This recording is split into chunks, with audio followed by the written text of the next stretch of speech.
Good morning, my friends. Please sit down.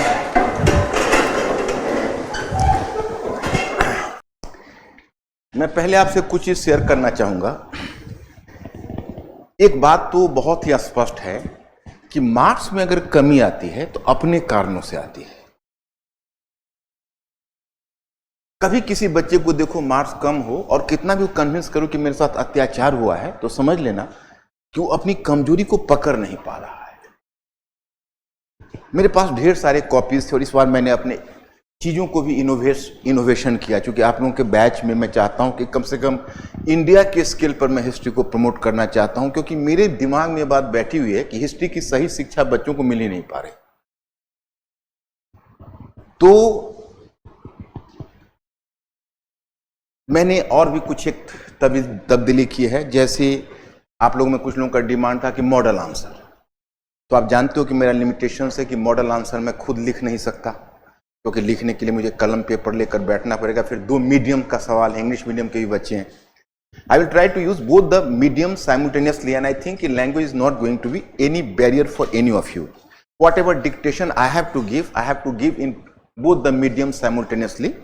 I will equally help the students from English medium as well, so no problem at all. Have patience. तो मैं आपको बता रहा था कि अब जब हमने इस पर सोचा कि भाई आंसर मॉडल आंसर, तो कहोगे भाई बाकी जो चलता है टेस्ट सीरीज उसमें मॉडल आंसर होता है। तो मैं जो मार्केट का जो टेस्ट सीरीज का ट्रेंड है उससे मैं स्ट्रांगली डिफर करता हूं। आपको कोई टॉपर्स भी यही सुझाव देंगे कि आप टेस्ट सीरीज अपने प्रैक्टिस के लिए करो, लेकिन ना तो आप मार्क्स देखो और ना ही उसके सुझाव को मानो। क्योंकि होता क्या है कि आप में से बहुत सारे बच्चे हो सकता है किसी संस्थान में टेस्ट सीरीज में कॉपी चेक कर रहे होंगे। आप तो फिर भी चलो इंटरव्यू के कगार पर हो। बहुत सारे ऐसे बच्चे टेस्ट सीरीज में आपको कॉपी चेक करते दिखेंगे जिन्होंने एक बार भी प्रीलिम्स भी क्वालिफाई नहीं किया है। तो कई बार क्या होता है, जब आपके सामने क्वेश्चन होता है तो examinee is better than examiner. तो पहली बात मैं जनरल स्टडीज में भी आप लोगों को यह सजेशन देना चाहूंगा कि आप लोग टेस्ट सीरीज जरूर दीजिए, क्योंकि टेस्ट सीरीज अपना चेक है। 2020 क्वेश्चंस को ट्राई करना, जब तक आप प्रैक्टिस नहीं करोगे, आप चाहे लाख आपने तैयारी की हुई है, वहां मुंह की खानी पड़ेगी।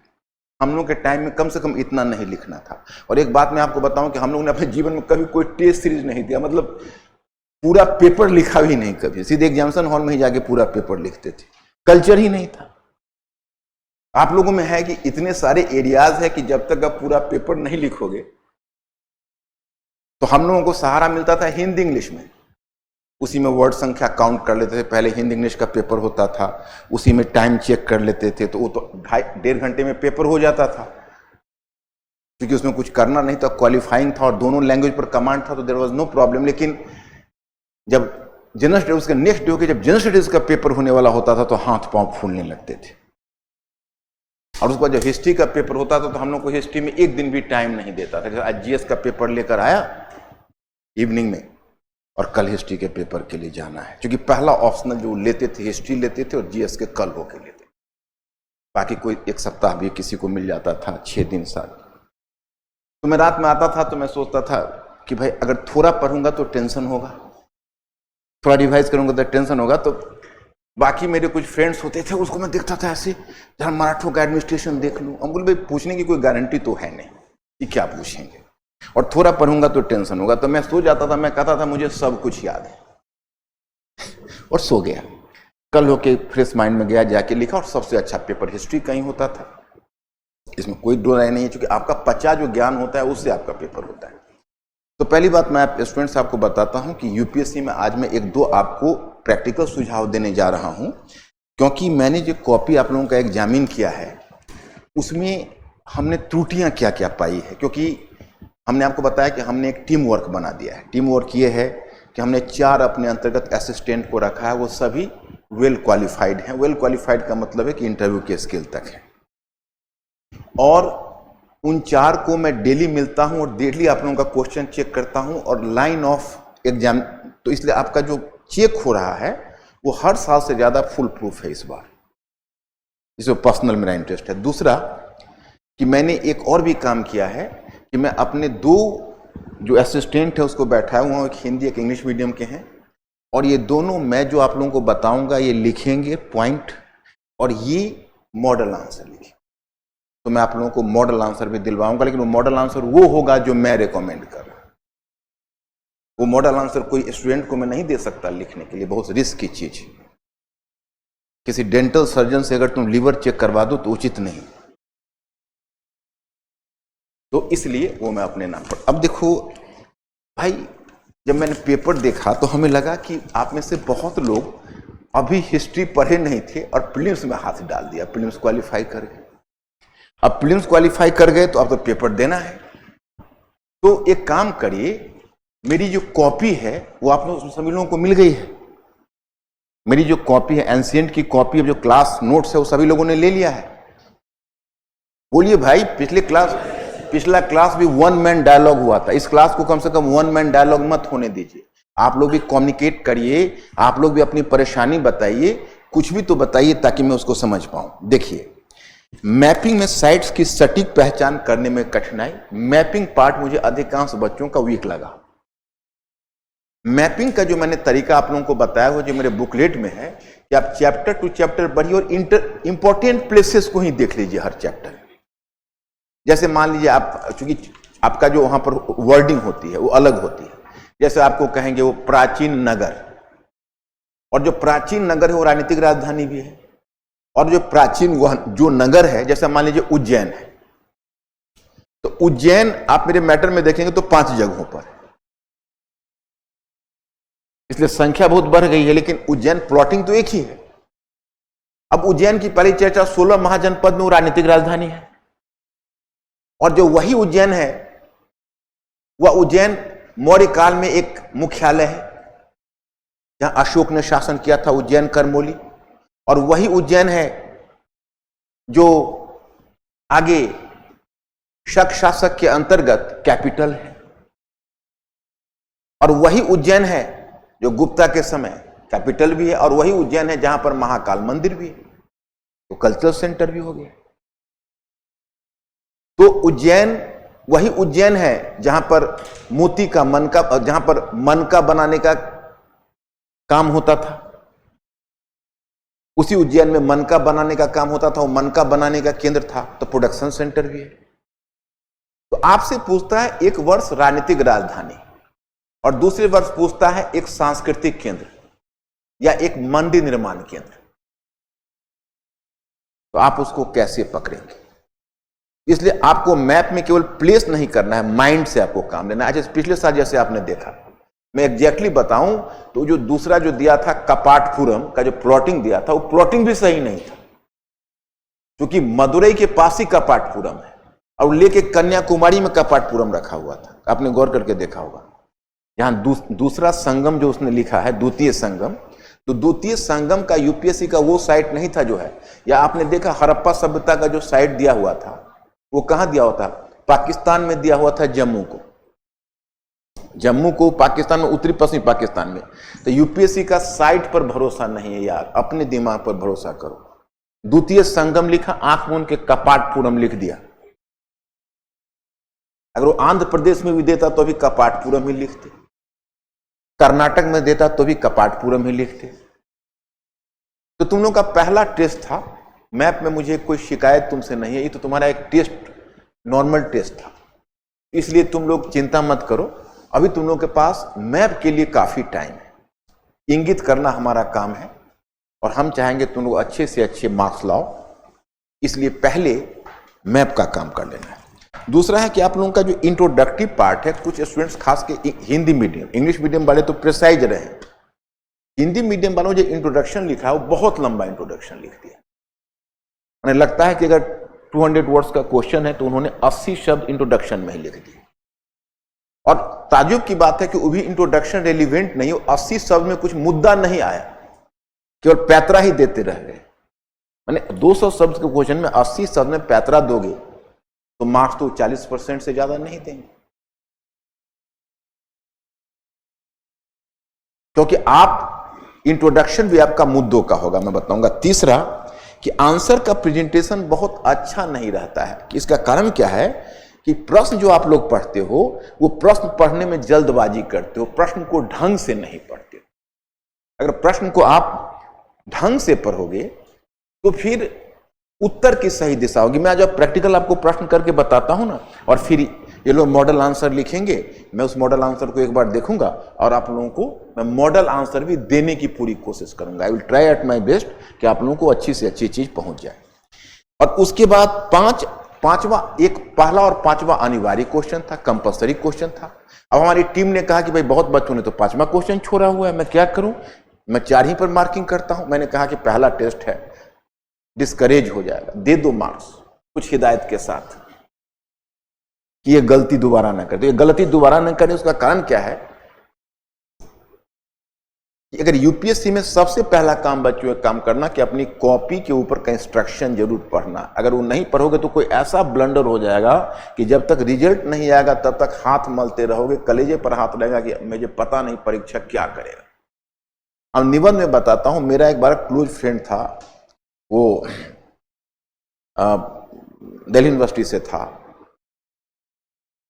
माने ही could have been IPS, marks के जो उसके लेवल थे। 120 मार्क्स उसका एसे में 1 वर्ष पहले आया था, और वो पूरा एसे लिख दिया, केवल एसे का नंबरिंग नहीं लिखा तो उसको कट करके 10 मार्क्स कर दिया दूसरे वर्ष। आशीष उसका नाम था। मतलब कितना टॉर्मेंटेड हुआ यू कैन नॉट इमेजिन। ये छोटी छोटी जो गलतियां परीक्षा में वो कई बार हमें बहुत कष्ट दे जाती है।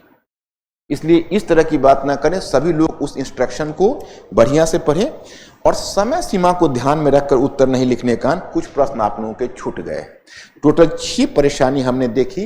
मैपिंग साइट्स में दिक्कत देखी, इंट्रोडक्टिव पार्ट बहुत लंबा हुआ है, आंसर का प्रेजेंटेशन है वो लगता है हाफेजार्ड है, जैसे जैसे याद आ रहा है, लुप्त मेमोरी से जैसे जैसे याद आ रहा है दे रहा हूं। देखो वहां एग्जामिनेशन हॉल में तो सोचने का ज्यादा वक्त नहीं मिलेगा। एक काम करो तुम लोग, फिर मेडिवल हिस्ट्री की भी मैंने अपने इंस्टीट्यूट में कहा हुआ है। अफसोस यह है कि मैंने अभी जो भी लिया है वो ऑनलाइन लिया है इंग्लिश, तो इंग्लिश वाले को मैं पीपीटी फॉर्म में दिलवा दूंगा, हिंदी वाले को अपनी कॉपी का जेरोक्स वो करवा लें, क्योंकि मैंने जो तैयार करवाया है आप लोगों को तो वो इंटीग्रेटेड करवाया है। तो इंटीग्रेटेड करवाने से क्या हुआ कि एक से दूसरा याद आता है। आप लोग वैसे पढ़ोगे, कोई भी सोशल साइंस पढ़ोगे और जब तक उसमें कोई कनेक्टिविटी नहीं रहेगी तो क्वेश्चन कैसे कर पाओगे। वहां तो दिमाग पूरे एकदम हिलता है, 10 मिनट 12 मिनट में क्वेश्चन का उत्तर लिखना पड़ता है। आपके दिमाग में एक स्ट्रक्चर नहीं है तो यूपीएससी में लिख ही नहीं सकते हैं। आप लोगों ने महसूस नहीं किया उस दिन। इसलिए मेडिवल की कॉपी लो और आलस बिल्कुल नहीं करो, तुम लोग के पास वक्त नहीं है। अभी जितना टाइम है हम लोग दे देते हैं, फिर आपका परफॉर्मेंस बहुत अच्छा हो जाएगा। चलिए देखिए, अब देखो, यद्यपि हड़प्पा सभ्यता के नगरीय चरण का अंत 1900 ईसा पूर्व तक हो गया, परंतु हड़प्पा सभ्यता की विरासत आद्य ऐतिहासिक काल एवं ऐतिहासिक काल तक देखी जा सकती है। परीक्षण कीजिए। So, although urban phase of Harappan civilization ended up to 1900 BC, but its legacy is visible in different parts of Indian subcontinent during proto-historic to historic phase. Examine the statement. अब जैसे देखो, इस क्वेश्चन को उठाना है, आरंभ करना है, तो इस क्वेश्चन को जब भी अब हड़प्पा सभ्यता के डिक्लाइन या ओरिजिन वाला मुद्दा आएगा तो सोर्स की तरफ थोड़ा हिंट होगा ही, उसको हम रोक नहीं सकते। तो इसको ऐसे स्टार्ट कर सकते हो कि आवश्यक अध्ययन सामग्री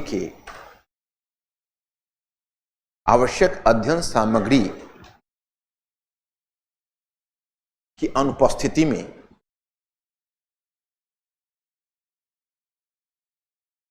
हड़प्पा सभ्यता के पतन का अध्ययन, in the absence of the required study material,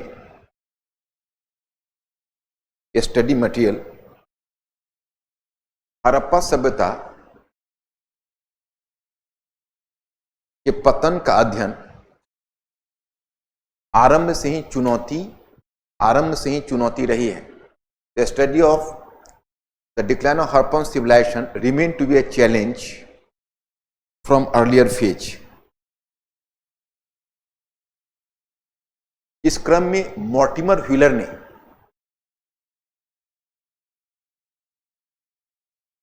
इस क्रम में मॉर्टिमर व्हीलर ने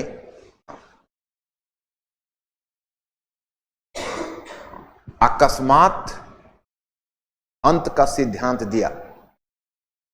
in this context Mortimer wheeler propounded a theory of abrupt end. Propounded the theory of abrupt end. उन्होंने अकस्मात अंत का सिद्धांत दिया, किंतु किंतु 1960 क्यों लिखोगे, भूल जाओगे आप, रिस्की काम नहीं, टाइम का नहीं लिखते हाँ। किंतु आगे मलिक और पॉसेल जैसे विद्वानों ने, मलिक एवं पॉसेल माने ग्रेगरी पॉसेल है पूरा नाम,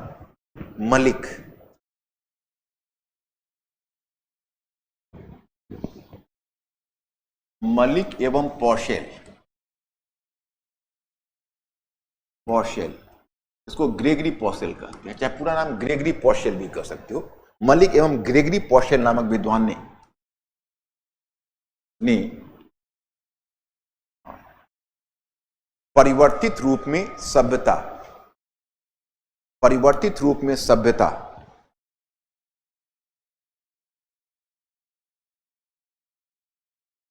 सभ्यता को आगे जारी रखने की बात की है।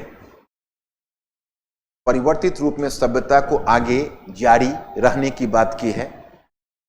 But Malik and Possehl have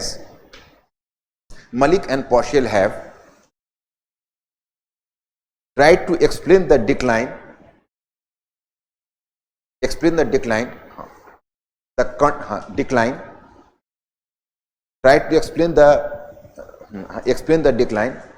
in context of its continuation in altered form. तो इसने निरंतर रूप में चलने की बात की है। तो अब क्या है कि अब हमारा मुद्दा जुड़ गया। मेरी बात समझ रहे हो कि नहीं? जैसे आप लोग जब इंट्रोडक्शन देते हो तो इंट्रोडक्शन में आपका इंटेंशन होना चाहिए कि इस प्रश्न का सबसे पहले देखो, मैं पहले प्रश्न को एक्सप्लेन करना बताऊं, क्योंकि बहुत बच्चे तो इसको एक्सप्लेन ही नहीं कर पाते। इसमें भी गलत कर दिया बहुत बच्चों। यदि हड़प्पा सभ्यता के नगरीय चरण का अंत हो गया, परंतु हड़प्पा सभ्यता की विरासत आदि ऐतिहासिक काल और ऐतिहासिक काल तक देखी जा सकती है। Question hypothetical. क्वेश्चन अगर हाइपोथेटिकल होता है तो क्या होता है पता है? जो स्टेटमेंट दिया है उसको प्रूफ करना होता है। और क्वेश्चन अगर आर्गुमेंटेटिव होता है तो हमको पहले स्टैंड लेना होता है। Did this civilization continue? तो दैट इज आर्गुमेंटेटिव। ये हमसे नहीं पूछा है, ये पूछा है कि ऐसा हुआ। अब दो टर्म आया, आद्य ऐतिहासिक, प्रोटो हिस्टोरिक। प्रोटो हिस्टोरिक में आपको कुछ नहीं, आपको लेट हड़प्पन कल्चर के बारे में बता देना था, क्योंकि उसके बाद तो हिस्टोरिक आ जाएगा। लेट हड़प्पन कल्चर के बारे में बता देना था। वैसे वैदिक सभ्यता को भी प्रोटो हिस्टोरिक कहा जाता है, लेकिन वो उतना प्रोटो हिस्टोरिक नहीं, वो मिक्सअप है। तो आपको उसको केवल लेट हड़प्पन कल्चर के बारे में बता देना था। और यहां पर जो ऐतिहासिक काल जो शब्द दिया है, इसका मतलब है कि आगे के काल में। तो आगे के काल में एक गलती और भी होती है, जो मैं इंटरव्यू में भी बच्चों को देखता हूं, कि पहले एक आपको ऐसा टर्म यूज करना है जो एक ब्रॉड टर्म हो, और उसके बाद शॉर्ट टर्म देते हैं। अब जैसे कंटिन्यूएशन दिखाना है तो कहेंगे चक्के, खेती, हल बैल। अरे ये क्या लिख रहे हो? ये तो उदाहरण लिख रहे हो। दो कृषि, दो अर्थव्यवस्था, समाज, संस्कृति। और अर्थव्यवस्था में लिखते हो तो उसी में तुम कृषि भी दे दो, ट्रेड भी दे दो। समझ रहे हो कि नहीं? तो अब इसका अगला लाइन लिखो, पैराग्राफ चेंज करो। This civilization continued in rural form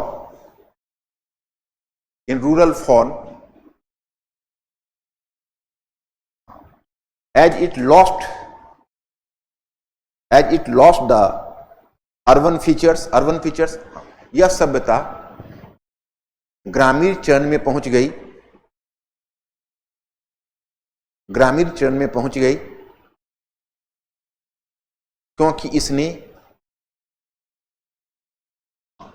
नगरीय तत्वों को खो दिया, नगरीय तत्वों को खो दिया। As it lost the urban elements या अर्बन फीचर्स आई मतलब उदाहरण के लिए टाउन प्लानिंग, अब दे दो उदाहरण के लिए नगर निर्माण योजना, नगर निर्माण योजना, मन का मुहर, मन का मुहर कांसे, कांसे, मन का मुहर कांसे, पक्की ईंटों आदि का प्रयोग।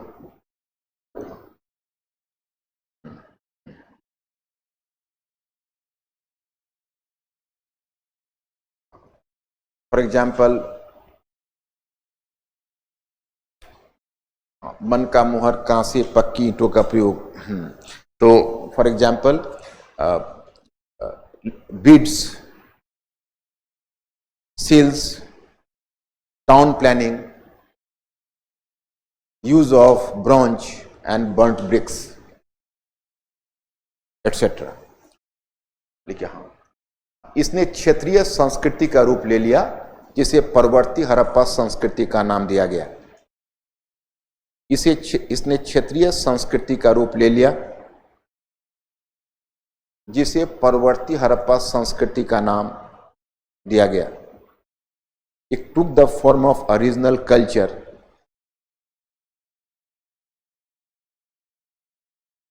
which is characterized as late Harappan culture। उसे परवर्ती हड़प्पा संस्कृति का नाम दिया गया। इसके निम्नलिखित उदाहरण है। फॉर एग्जाम्पल कब्रगाह एच संस्कृति, कब्रगाह एच संस्कृति, झूकर संस्कृति, झूकर संस्कृति। अब जहां तुमने कब्रगाह एच संस्कृति लिखा ना, ब्रैकेट में दे दो पंजाब, हरियाणा और बहावलपुर। पंजाब, हरियाणा, बहावलपुर। जहां तुमने लिखा है झूकर संस्कृति वहां दे दो सिंध। और तीसरा देख दो लाल चमकीले मृदभांड संस्कृति, red lustrous pottery culture, red lustrous pottery culture, लाल चमकीले मृदभांड संस्कृति, ब्रैकेट में लिख दो गुजरात आदि आदि।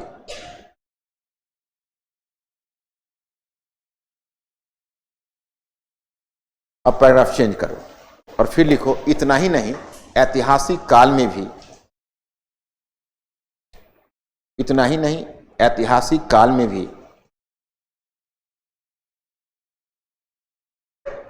Not simply that, even during historical phase, ऐतिहासिक काल में भी इस सभ्यता की निरंतरता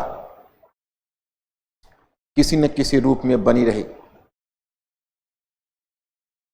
इस सभ्यता की निरंतरता किसी न किसी रूप में बनी रही। This civilization continued in continued in direct और indirect way.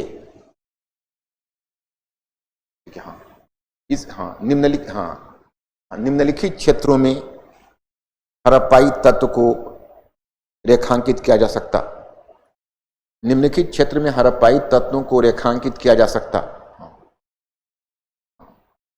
Harappan elements can be underlined in following sectors, in following fields। अब देखो अलग अलग जो चक्का वक्का जो करते हो ना, तो उसमें तुम्हारा स्पेस भी बहुत चला जाता है। उदाहरण को पॉइंट मत बनाया करो।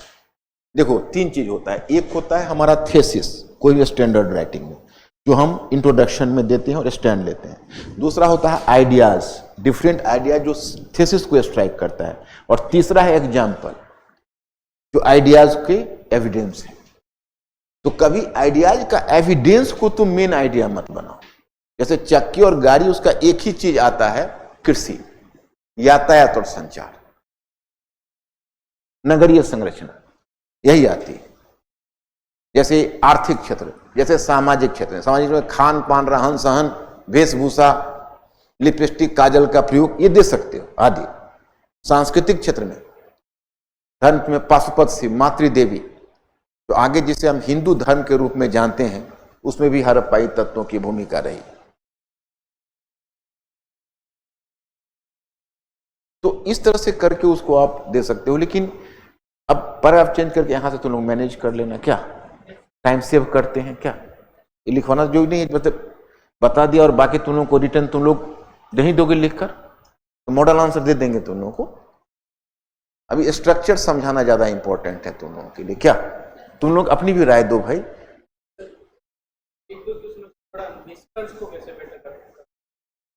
देखो निष्कर्ष में, हाँ देखो तुम लोग की तरफ से कुछ डिमांड भी उठना चाहिए, तभी तो हमको लगेगा, नहीं तो वन मैन डायलॉग लगता है, तो फिर हम तुमको ऑनलाइन नहीं दे देता।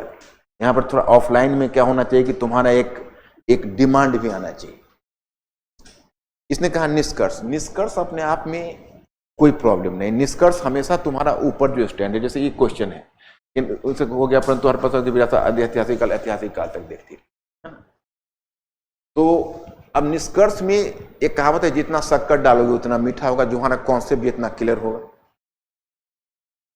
इस प्रकार हम पाते हैं कि लास्ट में दे सकते हो कि इस प्रकार हम पाते हैं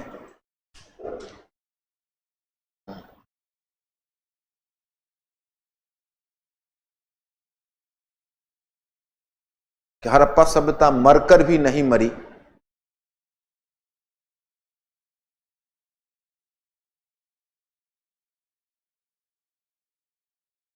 बल्कि भारतीय संस्कृति को एक नई ऊर्जा दे गई। Even after dying, the civilization was not dead.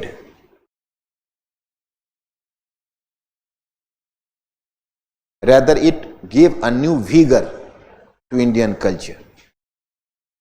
ऐसे दे सकते। तुम्हारा इंट्रोडक्शन और तुम्हारा समाप्ति ऐसी होनी चाहिए जो परीक्षक को सोचने के लिए विवश दे कि इस बच्चे को हम 4 मार्क्स ज्यादा दें। समझ रहे हो? जबरदस्ती नहीं। अगर जुड़ रहा हो तो कहां जुड़ेगा? हमको उदाहरण दो, उदाहरण कैसे? जिसमें चंडीगढ़ का वो डिजाइन कर रहा था, उसमें हड़प्पा सभ्यता का मोहनजोदड़ो सामने रखा हुआ था क्या? आपने पढ़ा होगा, ये जबरन तुलना है। जैसे चंडीगढ़ में उसने प्रेरणा ली, तो दिल्ली में प्रेरणा क्यों नहीं ली? या और बाकी शहरों में स्वतंत्रता, दिल्ली कहोगे स्वतंत्रता से पहले बना, अनप्लान्ड था, लेकिन जो स्वतंत्रता के बाद तो बहुत सारे शहर बने।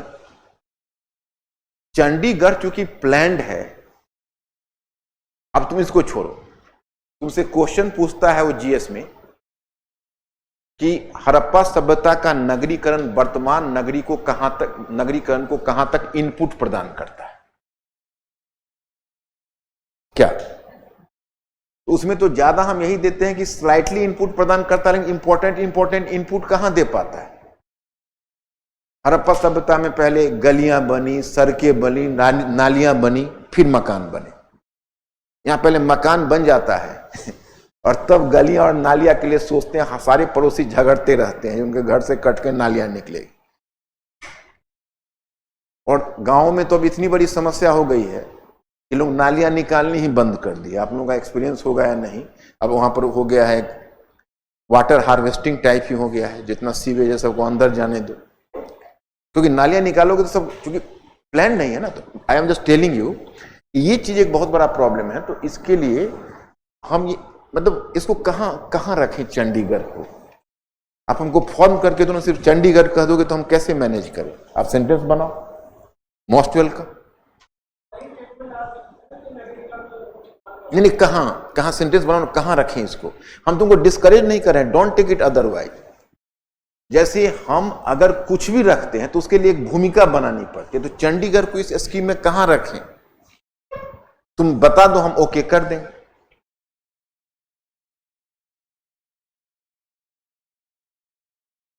सेंटेंस ही फॉर्म करके बताओ ना, मैं ओके कर दूंगा, no problem at all. Vijayanagar के शासक कृष्णदेव राय को एक विलक्षण शासक क्यों माना जाता है? इस कथन के प्रकाश में कृष्णदेव राय की उपलब्धियों पर प्रकाश डालिए। Why is the ruler of Vijayanagar Krishnadev Raya is characterized as a unique king? In the light of above statement, highlight the achievements of Krishnadev Raya. Why unique king?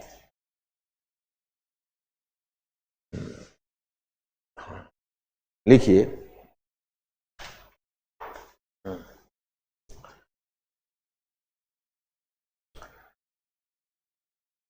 मध्यकालीन भारत के इतिहास में कृष्णदेव राय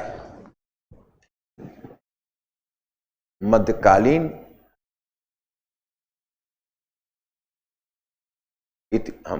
भारत के इतिहास में कृष्णदेव राय महानतम शासकों में एक माने जाते हैं। महानतम शासकों में एक माने जाते हैं। कृष्णदेव राय is supposed to be one of the greatest kings in the history of medieval India. In the history of medieval India, medieval India.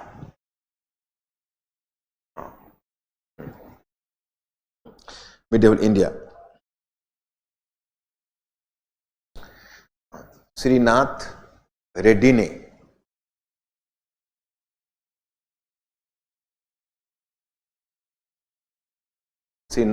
ने हाल में लिखित अपनी पुस्तक में श्रीनाथ रेड्डी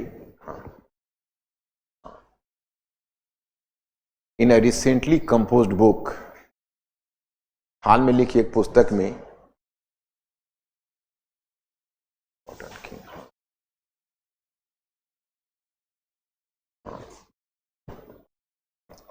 ने कृष्णदेव राय को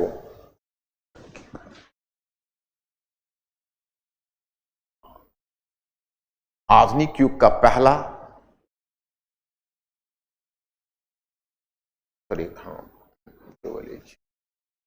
आधुनिक, ऐसा करो, आधुनिक ग्लोबल युग, आधुनिक ग्लोबल युग का पहला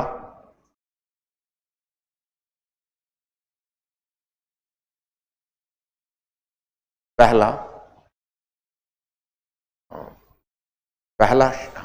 भारतीय शासक माना है।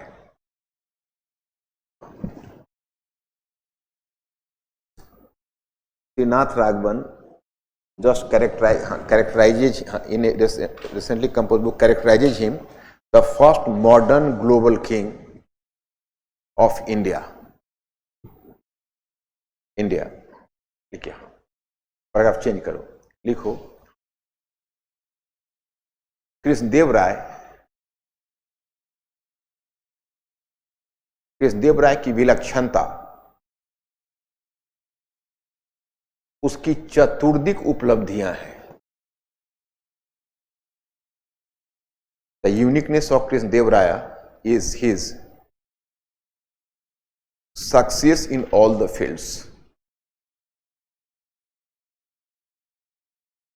चतुर्दिक लिख लोगे? चतुर्दिक होता है चारों के चारों, इसमें चतुर्दिक उपलब्धियां, ये तो कुछ एक खास शब्द है। जैसे कोई पारिभाषिक शब्दावली मिल जाती है ना, तो एक शब्द में ही हम 3-4 बातें कह जाते हैं, नहीं तो उसको तोड़ने पर फिर 4-5 शब्द लग जाते हैं, यही दिक्कत होती है। उपलब्धियां तुम सीधे जहां सेंटेंस समाप्त करते हो तुम सीधे पूर्ण विराम ही मार देते हो। इतना पूर्ण विराम क्यों खींचते हो? अभी डैश डालना पड़ेगा। हाँ, ये इस प्रकार है, कर दो, ये इस प्रकार है और डैश दे दो। अब राजनीतिक क्षेत्र में कुछ याद है उसका पॉलिटिकल फ्रंट पर कृष्णदेव राय कहां सफल रहा? हमारे लिखवाने से नहीं हुआ, क्योंकि ये क्वेश्चन एग्जैक्ट पूछेगा तब ये काम आएगा ना। राजनीतिक क्षेत्र में कुछ मतलब दिमाग में, मेमोरी में आ रहा है, कुछ किया, किसी से कुछ किया है क्या?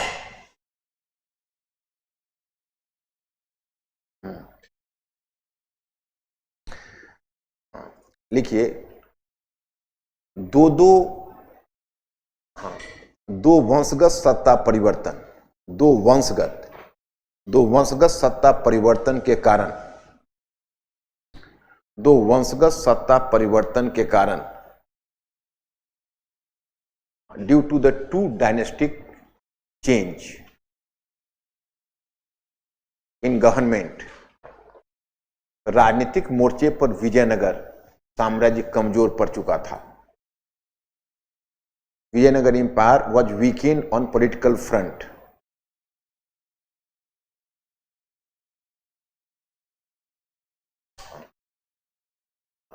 डैश देकर डैश दो। हाँ, पूरब में उड़ीसा के गजपति शासक की चुनौती,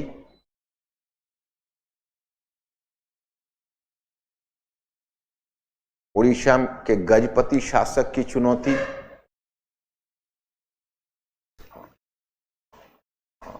हाँ लिखिए, the challenge from Gajapati rulers of Orissa. क्या नाम था उसका? कृष्णदेव राय। बड़ा इंपॉर्टेंट टॉपिक है, उसका कुछ कुछ याद रखो। कृष्णदेव राय, आजकल वैसे भी राइटिस्ट नेशनलिज्म का टाइम है, कृष्णदेव राय वगैरह पर कोई डेटा याद रहना चाहिए। और तुम लोग ऐसे करते हो जैसे कोई तुम लोग हम ट्यूशन पढ़ा रहे हैं, क्योंकि अब आगे अभी हम सब कुछ बताएंगे। हमारा काम तो तुम्हारा जानकारी है उसको अभी ब्रशअप करना है ना। तुम चाहते हो फंडामेंटल जानकारी दीजिए कि कृष्णदेव राय ने क्या किया, कौन किले को जीता। आपको रायचूर का किला कुछ पता है? बड़ा फेमस किला था जिसको कृष्णदेव राय ने जीता है। रायचूर का किला जीता है, गुलबर्गा का क्षेत्र छीना है, बिदर से छीना है, प्रताप रुद्र देव उड़ीसा के शासक से तेलंगाना का क्षेत्र छीना है। तो पॉलिटिकल फ्रंट पर दो तीन एग्जाम्पल नहीं दोगे तो फिर वजन नहीं आएगा ना आंसर में।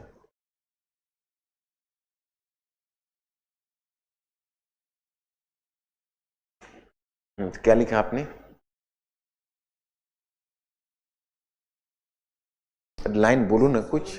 पूरब में उड़ीसा के गजपति शासक की, पूरब में उड़ीसा के गजपति शासक की चुनौती, कौमा दक्षिण में 5 मुस्लिम राज्यों से चुनौती,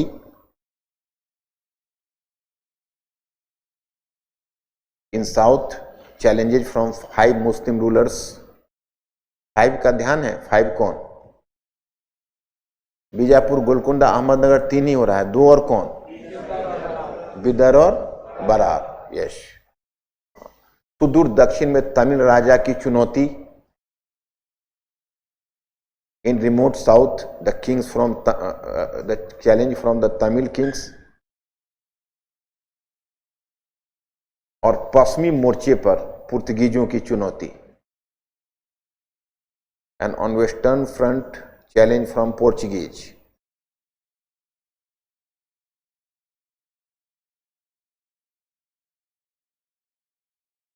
अब लिखिए इसी में पर चेंज करके, हाँ, बीजापुर से रायचूर, बीजापुर से रायचूर और बिदर से गुलवर्ग का क्षेत्र छीना। सॉरी, बिदर से गुलवर्ग का क्षेत्र और गजपति शासक से तेलंगाना का क्षेत्र छीना। गजपति शासक से तेलंगाना का क्षेत्र छीना। He annex the region Raichur from Bijapur, Gulbarga from Bidar and Telangana from Raichur, Telangana from Orissa, from Gajapati ruler. Administrative, हाथ रुक गया क्या? क्या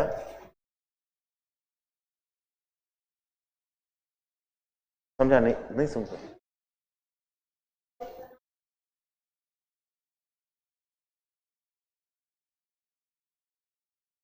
तुम किस श्रीनिवास रेड्डी की बात कर रहे हो?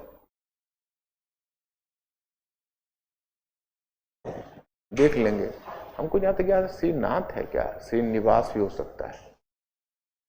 श्रीनिवास है? अच्छा, उसको श्रीनिवास रेड्डी कर लो। श्रीनिवास रेड्डी। अच्छा, अब आप नेक्स्ट वन प्रशासनिक लिखो।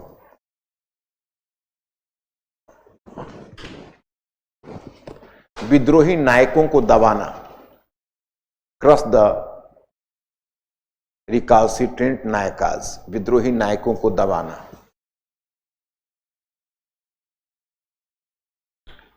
पॉइंट नंबर 3 आर्थिक। हाँ, कृषि एवं सिंचाई का विकास, to develop agriculture and irrigation.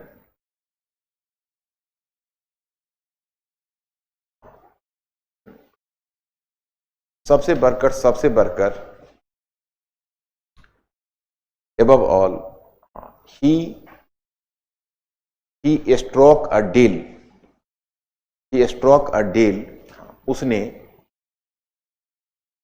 उसने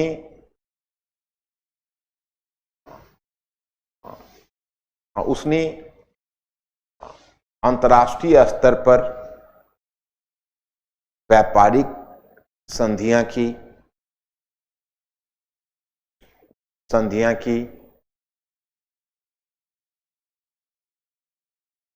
पुर्तगीजों के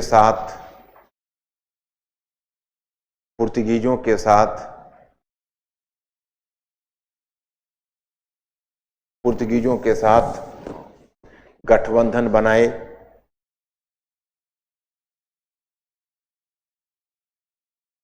और घोड़ों के व्यापार पर नियंत्रण स्थापित किया।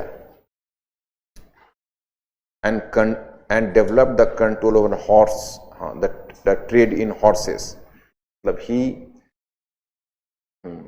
Stroke a deal at international level, sign treaty with Portuguese and developed his monopoly in horses, in trade in horses. अब नेक्स्ट वन कर दो सांस्कृतिक। अब सांस्कृतिक में देखो, इसमें बहुत कुछ है, तुम लोग अब इसको मैनेज करो। टॉलरेंस का पॉलिसी जानते हो उसका? उसने धार्मिक सद्भाव की नीति अपनाई है कृष्णदेव राय, कुछ पता है? अब नहीं पता है तो पढ़ लेना, अब हम नहीं करेंगे। देखो कृष्णदेव राय का क्या है, जब बेसिक इन्फॉर्मेशन यहाँ देंगे तो हमारा तो पूरा तो तुम्हारा कोर्स ही पेपर ही कंप्लीट नहीं होगा। फिर तो बेसिक इन्फॉर्मेशन, जैसे कृष्णदेव राय मुसलमानों को भी मस्जिद बनाने की अनुमति दी, और धार्मिक क्षेत्र में जैसे वो जो साउथ इंडिया है, वो साउथ इंडिया उसमें कल्चरल है, वो कल्चरल इंटीग्रिटी है साउथ इंडिया का, क्योंकि उसमें उस समय पर्सिया से लोग आ रहे हैं। तो south India became a cosmopolitan, cultural cosmopolitan. और दो हिस्टोरियन का नाम कम से कम, कॉन्टेम्पररी हिस्टोरियन का नाम दे सकते हो। एक दे सकते हो पायस, जो पोर्चुगीज यात्री है, और दूसरा है दुआर्ते बारबोसा। तो पायस ने कहा है कि जो विजयनगर की राजधानी है वो रोम से भी बड़ी है, समृद्धि में रोम से भी तुलना करता है। और जो दुआर्ते बारबोसा है वो कहा है कि भाई हर संस्कृति के लोग विजयनगर में निवास करते हैं। और मुसलमानों के साथ भी उसने भेदभाव की नीति नहीं अपनाई, उसने कंप्लीट टॉलरेंस की पॉलिसी अपनाई। ये इसका थोड़ा इंडिकेशन तुम्हारा होना चाहिए। फिर कल्चरल में टेम्पल कंस्ट्रक्शन कुछ पता है? उसने कुछ टेम्पल मंदिर वगैरह बनवाए हैं, कुछ पता है? नहीं पता है तो पढ़ लेना। हजारा टेम्पल, विठल स्वामी टेम्पल हम्पी में, और चिदम्बरम का टेम्पल भी बनवाया है। और उसने जो तेलुगु को संरक्षण दिया है कुछ पता है? Ashtadiggaj, and he was himself a Telugu scholar. तो जो श्रीनिवास रेड्डी है, श्रीनिवास रेड्डी ने कहा कि वो बहुत ही सेंसिटिव पोएट और फिलोसोफर किंग कहा है उसको, दार्शनिक राजा और संवेदनशील कवि। श्रीनिवास रेड्डी ने उसे संवेदनशील कवि, अमित माल्यादा लिखा है ना, वो अमित माल्यादा लिखा है, वो जो वो वैष्णव संत थी, वो क्या नाम था उसका, अंदाल के ऊपर। तो बड़ा पोएटिक लैंग्वेज, मैंने पोएटिक लैंग्वेज में उसने लिखा है, तो उसको कहा बड़ा सेंसिटिव पोएट और दार्शनिक किंग, फिलोसोफर किंग उसको कहा।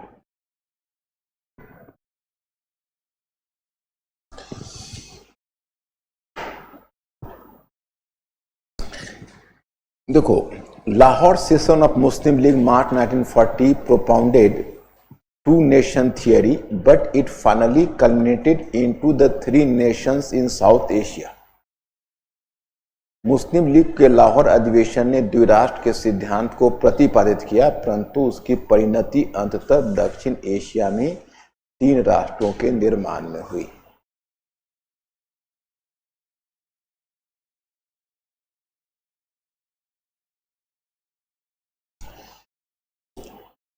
तो देखो, इसमें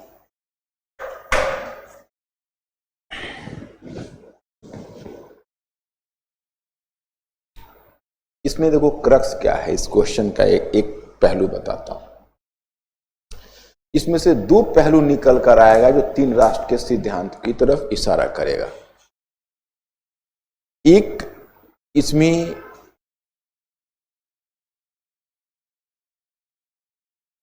पहलू ये है कि जब मोहम्मद अली जिन्ना ने लाहौर सेशन को प्रिजाइड किया था मार्च 1940 में, और जिसमें उसने लाहौर में 2 नेशन थियरी को एक कंक्रीट शेप दिया था। उस समय बंगाली नेशनलिज्म भी धीरे धीरे जोर पकड़ रहा था। 1920 ऑनवर्ड्स ही थोड़ा थोड़ा बंगाली नेशनलिज्म जोर पकड़ने लगा था। तो बंगाल का एक दबंग नेता था फजलुल हक, जो कभी भी जिन्ना का डोमिनेंस नहीं माना। वो कृषक प्रजा पार्टी का लीडर था, नाम जानते होंगे, कृषक प्रजा पार्टी का नाम सुना है? कृषक प्रजा पार्टी का नाम सुना है फजलुल हक का? तो वो दबंग नेता था। और पंजाब से एक दबंग नेता था सिकंदर हयात खान। ये दोनों जिन्ना के पैरेलल में थे, एक तरह से राइवल के रूप में मुस्लिम लीडर्स में थे। सॉरी। तो क्या हुआ कि जब जिन्ना ये प्रपोजल को ला रहे थे लाहौर सेशन को, तो पाकिस्तान शब्द का उन्होंने इस्तेमाल नहीं किया। अब उन्होंने इंडियन सब कॉन्टिनेंट में इंडिपेंडेंट मुस्लिम स्टेट की बात की, लेकिन उनको फजलुल हक के प्रेशर में और सिकंदर हयात खान के प्रेशर में जिन्ना को वहां करना पड़ा द इंडिपेंडेंट मुस्लिम स्टेट और स्टेट्स। मतलब एक से अधिक इंडियन कॉन्टिनेंट में एक से अधिक स्टेट की संभावना जिन्ना को एक्सेप्ट करना पड़ा। देयर वाज नो वे, क्योंकि इससे कम पर फजलुल हक नहीं मानता। तो जिन्ना को फॉर पॉलिटिकल एक्सपीडियंसी उसको करना पड़ा। तो एक बार जब आप यह लिख देते हो कि independent Muslim states, it means you have open a Pandora's box, because in future the same demand will. अब जैसे तुम लिखते कि इंडिया के बारे में लिखिए जैसे कि यूनियन ऑफ इंडिया प्रीएम्बल में, मतलब उसको आपका आर्टिकल 1 है ना, there will be a union of India. वहां पर अगर तुम लिख दे there will be unions of India, इसका मतलब है कि भविष्य में तुम पार्टीशन का रास्ता तैयार कर दिए। तो कोई स्टेट खड़ा हो जाएगा कल को कि भाई अपने यूनियंस लिखा है। सो फर्स्ट ऑफ ऑल कि it was through this Lahore session the cause of Bangladesh were legitimized in future, number 1। Number 2 कि जिन्ना व्हेन डिक्लेयर्ड दैट कि Hindu and Muslims are the 2 nations, he did it sheerly on the basis of religion। हिंदू और मुस्लिम इस्लाम ये 2 religion है तो 2 nation है। लेकिन पिछले 5-6 वर्षों तक हिंदू और मुस्लिम साथ साथ रहते हुए कंपोजिट, जैसे केएन पन्नीकर मानते हैं कि उसने कंपोजिट कल्चर, समन्वित संस्कृति का विकास किया था, जिसमें धर्म मात्र एक पहलू था। तो धर्म कल्चर को सबज्यूम नहीं कर सका। जो रिलीजन है वो कंपोजिट कल्चर को सबज्यूम नहीं कर सका। और ईस्टर्न पाकिस्तान में जो रिलीजन है वो एक होमोजेनस कम्युनिटी, माने मुस्लिम एक होमोजेनस कम्युनिटी नहीं थी जो रिलीजन के आधार पर जिन्ना बांध पाते। लिंग्विस्टिक प्रॉब्लम रिलीजन को ओवर पावर कर दिया और अंत में रिलीजन लिंग्विस्टिक बेसिस पर ईस्टर्न पाकिस्तान अलग हो बांग्लादेश के नाम से। तो मान लो यही क्वेश्चन है, तो इस क्वेश्चन को अगर शुरू करते तो ऐसे शुरू कर सकते थे कि मुस्लिम लीग के लाहौर अधिवेशन द्विराष्ट्र के सिद्धांत को प्रभावित किया, तो इसकी परिणति अंतर दक्षिण एशिया के 3 राष्ट्रों के निर्माण में हुई। तो तुम जैसे शुरू करने के लिए क्या कहोगे? तुम्हारे पास जितना अच्छी शुरुआत हो, यही कर सकते हो कि जिन्ना के द्वारा प्रतिपादित 2 राष्ट्र सिद्धांत आरंभ से ही एक प्रकार के अंतर्विरोध का शिकार था। मतलब this 2 nation theory propounded bye Jinnah from the very early, it was beset with a major contradiction, या मेजर डायलेमा, या मेजर डायलेमा। तो वहां पर तुम अगर जैसे मेजर डायलेमा शब्द को डाल देते तो वो अपने आप में वो बहुत बड़ी चीज हो जाती।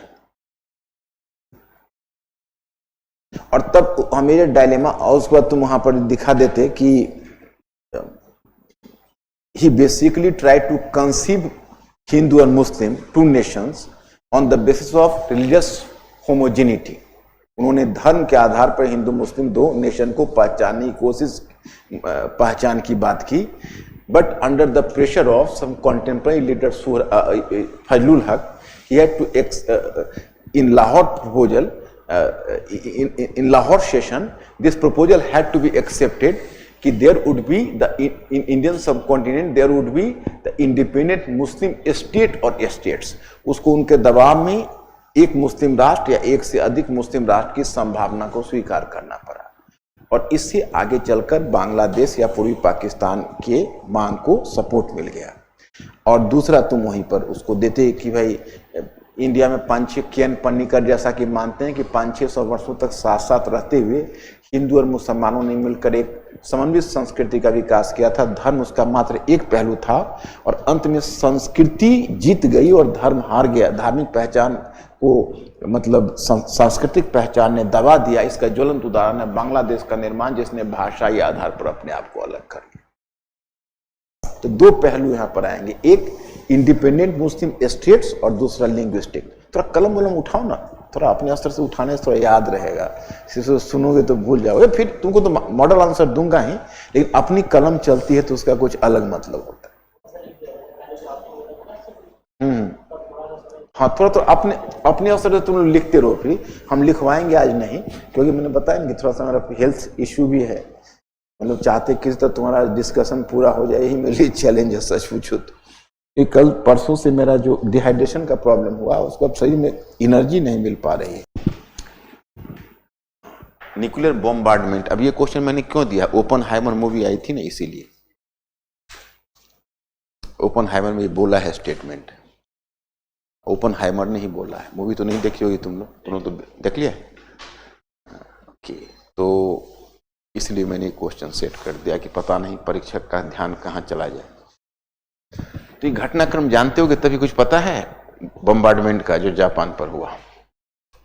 ये कोल्ड वॉर क्यों शुरू हुआ? देखो, अमेरिका जो है जापान पर जो बम गिरा रहा था, वो एक तरह से वो दुनिया को ठगा है। जापान पर बम गिराने की जरूरत तो रह नहीं गई थी, क्योंकि जापान वैसे भी घुटने टेक, और जापान में एक डोमिनेंट क्लास था जो एक चैनल खोला हुआ था पीस टॉक्स के लिए, कि भाई क्योंकि जापान सस्टेन नहीं कर पा रहा था ना, जर्मनी ऑलरेडी सरेंडर कर चुका था।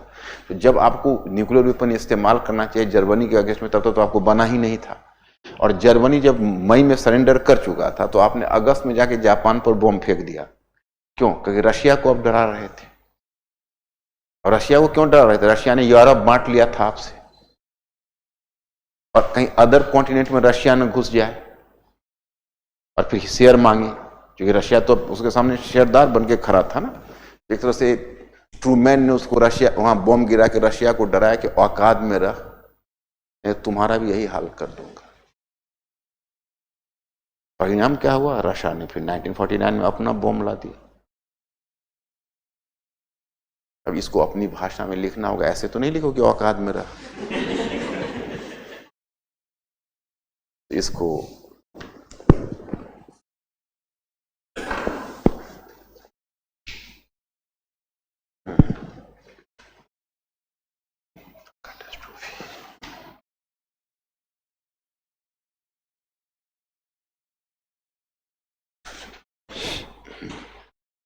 the manufacturing of nuclear weapons, the manufacturing of nuclear weapons and its first use against Japanese cities. First use against Japanese cities Hiroshima and Nagasaki.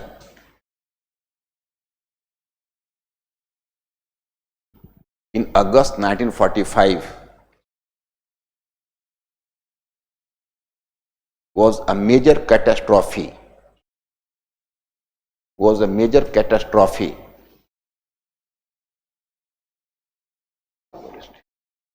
In the history of human civilization. देखिए, परमाणु हथियार का निर्माण, परमाणु हथियारों का निर्माण और अगस्त 1945 में जापान के नगर,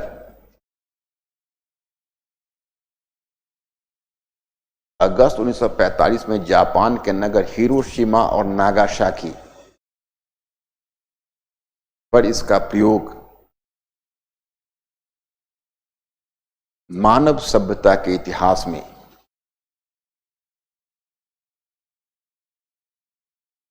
एक दर्दनाक अध्याय है, दर्दनाक अध्याय है।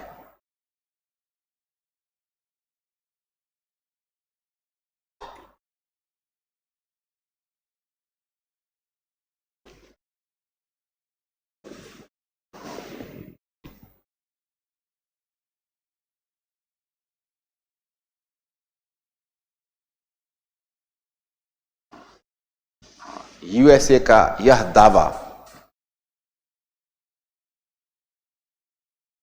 यूएसए का यह दावा कि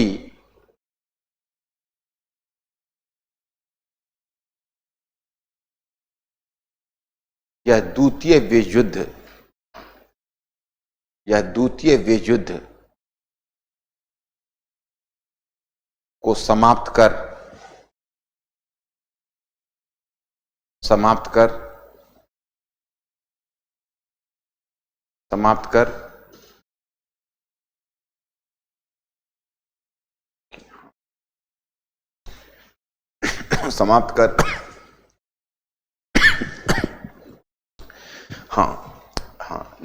सिविलियन और सैनिकों की जान बचाने के लिए किया गया था। सिविलियनों और सैनिकों की जान बचाने के लिए किया गया था।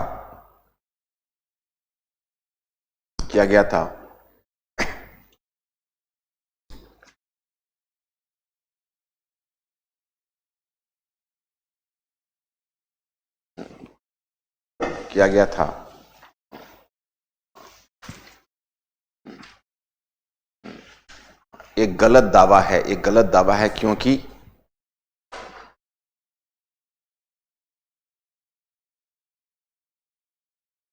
इसने तृतीय विश्व युद्ध को जन्म दे दिया।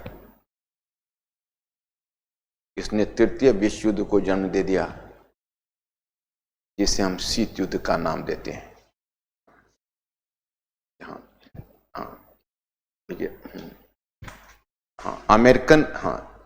Such an American claim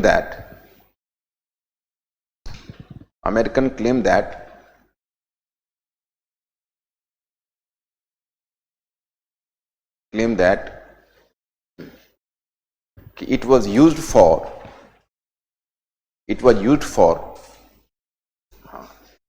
controlling the casualties of soldiers and civilians through ending the Second World War. Was baseless for the fact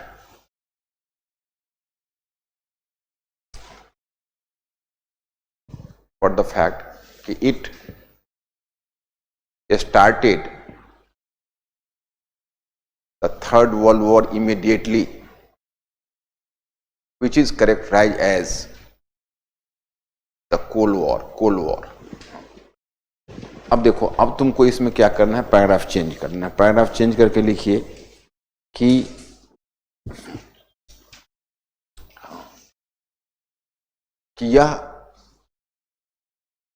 यह कूटनीतिज्ञों और सैनिक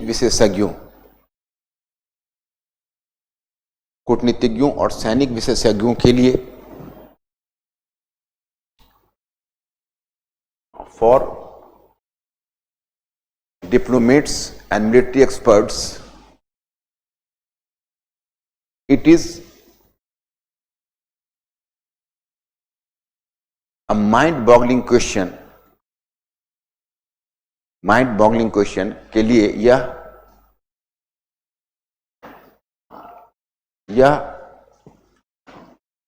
एक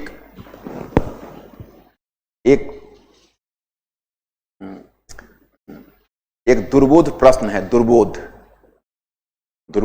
तुम लोगों के लिए दुर्बोध तो नहीं होगा ना? दुर्बोध लिख लोगे? दुर्बोध और के बदल दो शब्द के लिए जटिल प्रश्न है कर दो, जटिल प्रश्न है कि क्या इस समय जापान के विरुद्ध परमाणु हथियार का उपयोग आवश्यक था? परमाणु हथियार का उपयोग आवश्यक था? तुम्हारा कंप्लीट है क्वेश्चन कि at this turn off history was the use of nuclear weapon was really required? Mark of interrogation.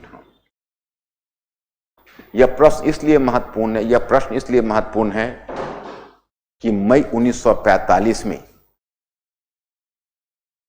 This question is important for the fact कि मई 1945 में जर्मनी समर्पण कर चुका था।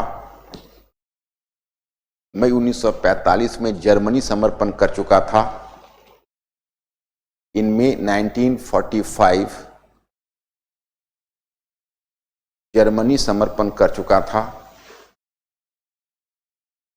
जर्मनी ऑलरेडी सरेंडर्ड, तथा जापान में भी राजनीतिक नेताओं का एक समूह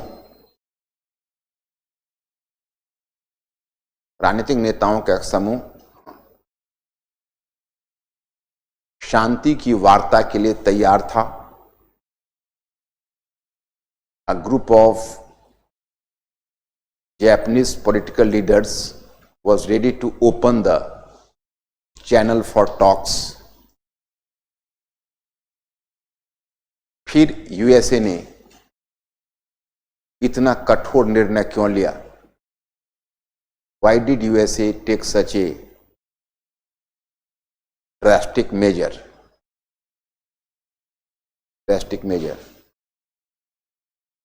पैराग्राफ चेंज करिए।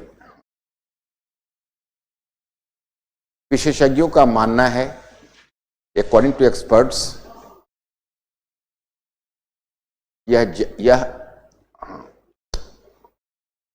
यह परमाणु हथियार जापान के साथ साथ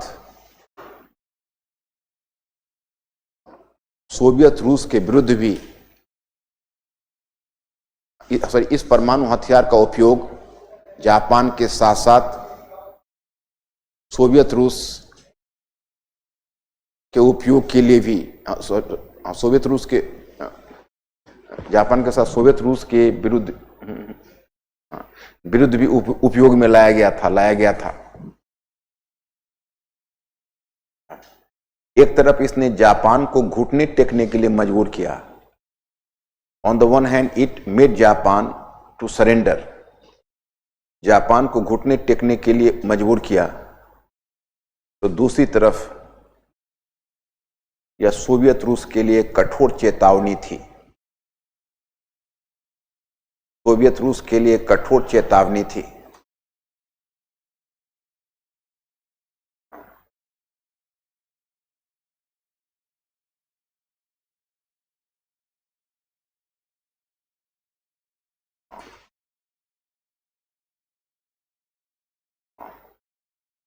चेतावनी थी।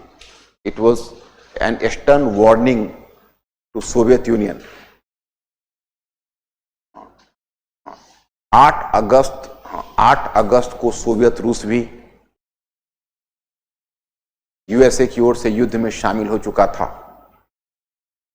8 अगस्त को यूएसए भी सोवियत रूस के विरुद्ध युद्ध में शामिल हो चुका था। सॉरी, सोवियत रूस भी यूएसए के विरुद्ध नहीं, यूएसए के गलत हो गया। 8 अगस्त को सोवियत रूस भी यूएसए के पक्ष में युद्ध में शामिल हो चुका था। On 8 August USSR also joined the war on behalf of USA. परंतु 9 अगस्त को नागासाकी पर हमला क्यों हुआ? Why did a bombardment on Nagasaki on 9th August?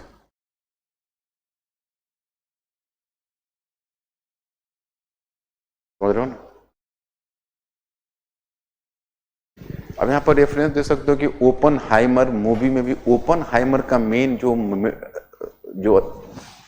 Repentance हुआ है, उसका जो पैथोस है, उसका कारण यही है। ओपनहाइमर को 6 अगस्त वाले पर अफसोस उतना नहीं है, हिरोशिमा पर कष्ट है कि भाई ह्यूमन मतलब कैजुअलिटीज हुई, लेकिन 9 अगस्त वाली घटना से लगा कि ये तो सियर नेकेड पावर डेमोन्स्ट्रेशन है, क्योंकि 6 अगस्त काफी था जापान को सरेंडर कराने के। 9 अगस्त को नागासाकी पर क्यों फेंक दिया? अब डॉट डॉट डॉट कर दो, उसमें रूस बांटना चाहता था वर्ल्ड उसके साथ मिलकर, ये रूस को डराना चाहता था, उसी को इलेबोरेट करो। लेकिन हाँ, एक बात ध्यान रखना, हिस्टोरियंस का नाम हिस्टोरियंस के लिए कोट मत करना। तुम मतलब क्वेश्चन आंसर के फ्लो पर हिस्टोरियन का नाम कोट मत करना। जो आंसर का फ्लो है, आंसर के फ्लो से कॉम्प्रोमाइज करके हिस्टोरियन का नाम कोट मत करना। ऐसा नहीं कि हिस्टोरियन का नाम कोट करने के तुम्हारा स्कीम खराब हो जाए, इसका ध्यान रखना। अगर तुम्हारे फ्लो में हिस्टोरियन का नाम आ रहा है तो देना, नहीं आ रहा है मत देना। लेकिन ऐसा नहीं कि फ्लो को तोड़ देना, क्वेश्चन के डायरेक्शन को तोड़ देना। क्योंकि मैं ऐसे बहुत सारे स्टूडेंट्स को जानता हूं जो हिस्टोरियन का नाम कोट नहीं किया, फिर बहुत अच्छे मार्क्स लाए। और ऐसे स्टूडेंट्स को भी जानता हूं कि हिस्टोरियन का नाम कोट किया और अच्छे मार्क्स लाए। We are having the both the examples. तो कई बार पता नहीं चलता है कि हिस्टोरियन का नाम कोट करने का वो कितना फायदा देंगे और एनालिसिस को ब्रेक करने का कितना नुकसान हो जाए। इसलिए मैं मानता हूं कि एक मिडल पाथ लेके चलो, एनालिसिस को ब्रेक नहीं करना, वो अपने फ्लो में जाने देना। उसके बीच हिस्टोरियन का नाम आ जाता है तो कोट करते हुए निकल लेना। तो पहले जाके कॉपी पर इंस्ट्रक्शन जरूर पढ़ लेना। कॉपी पर जो इंस्ट्रक्शन है उसमें कुछ एक प्रोटोकॉल होता है जीवन में, जैसे एग्जाम में भी कुछ प्रोटोकॉल होता है, तो उस प्रोटोकॉल को जरूर पालन करना है। जैसे अपना सीट भर के रोल नंबर लिख के और एक बार फिर चेक दोबारा जरूर करना चाहिए। दूसरी बात है कि कॉपी का जो पहला पेज है उसका इंस्ट्रक्शन जरूर पढ़ना चाहिए। तीसरा पेज है कि हमारा जो क्वेश्चन आंसर हम लिख रहे हैं उसमें हम समय का ध्यान रखें। जैसे शुरू का क्वेश्चन तो थोड़ा टाइम ज़्यादा लगेगा, ये हमें भी लगता था, तुम लोगों को ऐसा होता था शुरू का क्वेश्चन, क्योंकि शुरू में हाथ खोलने में ही दिक्कत होती है। वजह क्या होती है कि शुरू में लोग कॉम्प्रोमाइज नहीं करता, लगता है कि अरे इतना ही खराब लिखने के लिए हम आए हैं, हम बहुत अच्छा लिखने वाले हैं ना, हम ऐसा नहीं लिख सकते, हम बहुत अच्छा लिखेंगे। और उसी में वो बहुत अच्छा लिखने के चक्कर में 2-4 मिनट लिख ही नहीं पाता है, फिर लिखना शुरू करता है तो स्लो स्लो लिखता है। लेकिन जब उसके बाद और लास्ट में तो स्थिति आ जाती है कि हाथ और मस्तिष्क के बीच तारतम्यता ही नहीं रह जाती, कलम आगे चल जाती है और दिमाग पीछे रहता है। तो लास्ट फेज में आते आते वो स्थिति आती है। नहीं, तुम लोगों के टाइम में तो इतना, हम लोग के टाइम में तो हमको याद है तुम लोग एक भी टेस्ट नहीं देते, टेस्ट का कल्चर ही नहीं था, सीधे एग्जाम हॉल तो एक क्वेश्चन लिख लिया, 2 क्वेश्चन लिखा। ये तो नहीं होता था कि पूरा पेपर सामने रखा हुआ है लेके प्रैक्टिस कर रही, तो हम लोग सोच भी नहीं सकते थे ना, उसमें कोचिंग इंस्टीट्यूट था ना इस तरह का टेस्ट सीरीज था।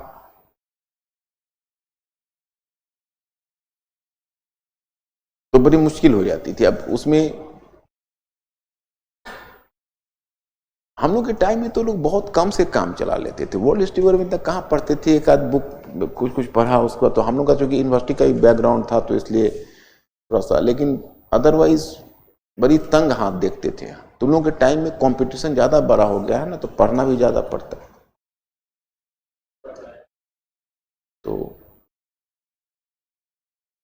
तो फिर चला जाए और कुछ एनीथिंग।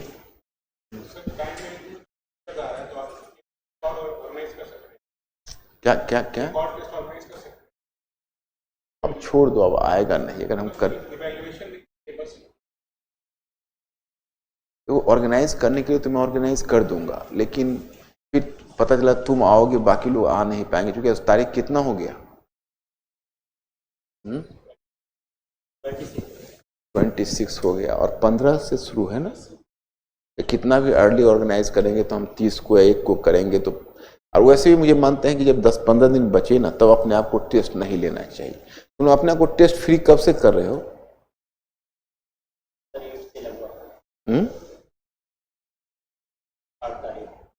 8 तारीख तक टेस्ट दे रहे हो?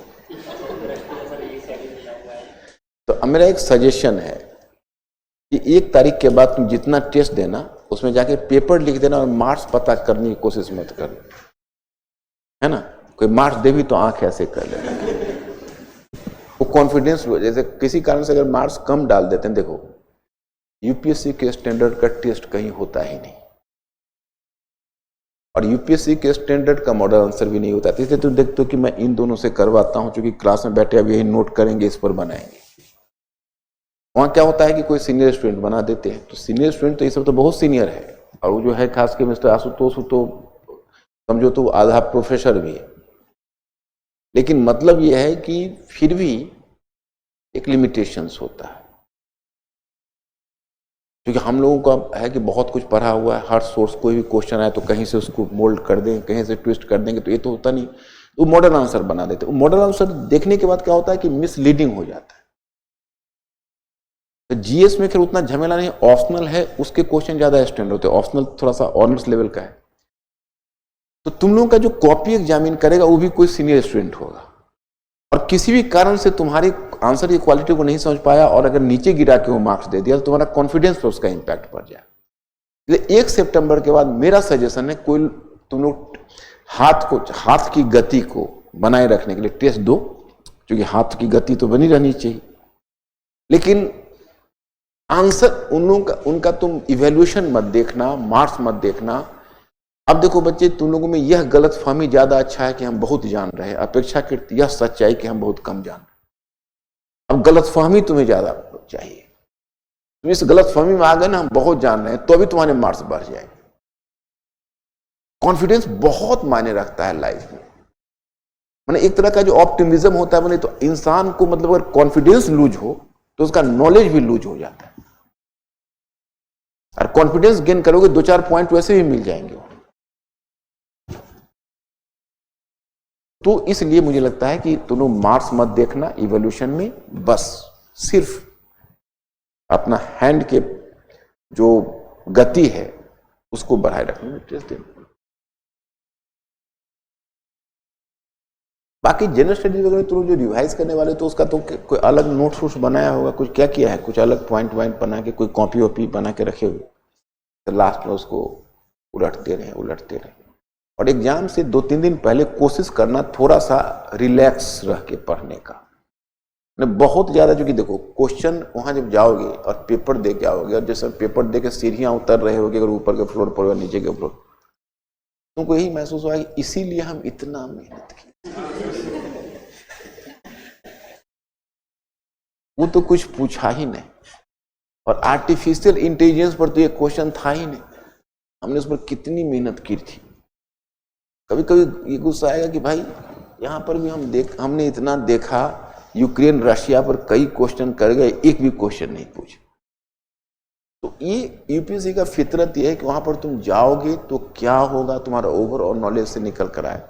इसलिए 2-3 दिन पहले जितना रिलैक्स रहोगे, उसी का फायदा तुमको एग्जाम हॉल में मिलेगा। जहां तुम्हारा दिमाग ज्यादा पैक्ट हुआ, तो उल्टा जो भी तुम्हारा 2-4 पॉइंट मिलने वाला होगा उसमें भी डिस्टर्ब हो जाएगा। ये काम मुश्किल है, मैं ये कहता हूं कहना मुश्किल है। मैं ही स्टूडेंट रहूं तो मुझे ही डर होगा, तुमको भी होगा, लेकिन कोशिश करना तुम ये कहना कि अब हमारी पढ़ाई पूरी हो चुकी है। ये जो लालच होता है ना, जैसे तुम लोगों का तो फिर भी 1 सप्ताह का है, हमें याद है कि हम लोग के टाइम में 2 ऑप्शनल होता था। तो जैसे आज जीएस का पेपर दे के आए, एक एनसीईआरटी बस से वहीं से आते थे यूपीएससी साहब, जीएस का पेपर दे के आए,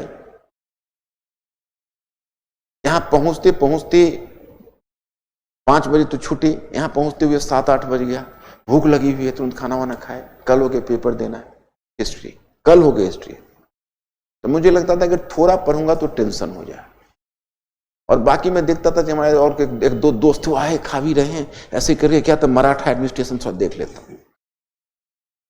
हम सो जाते थे, बोलते हमको सब याद है, मैंने सोच लेते थे कि सभी याद है, मुझे ऐसा है ही नहीं कि नहीं याद है। रिलैक्स हो जाते थे, रिलैक्स होकर पढ़ते थे, और उससे कोई परफॉर्मेंस पर फर्क नहीं। अगर पढ़ के भी जाते तो वही, नहीं पढ़ के गए वह भी वही। ये यूपीएससी में जानना बहुत जरूरी है कि तुम्हारा जो लेवल ऑफ नॉलेज इधर ही होगा, इसमें तुम बहुत ज्यादा मेहनत बढ़ा के दिमाग को बहुत नहीं बढ़ा सकते, चीजें उतनी ही जाएगी, ज्यादा उसको ठूसोगे तो कुछ और निकल जाएगा उससे। तो इसलिए my best wishes to you people, और उम्मीद करता हूं कि इंटरव्यू में फिर सेवा का मौका मिलेगा तुम लोगों को। उसकी भी हम इंटरव्यू में जो लोग आओगे उस सब का हम कोशिश करेंगे कि जितना हेल्प हो सके। Thank you very much.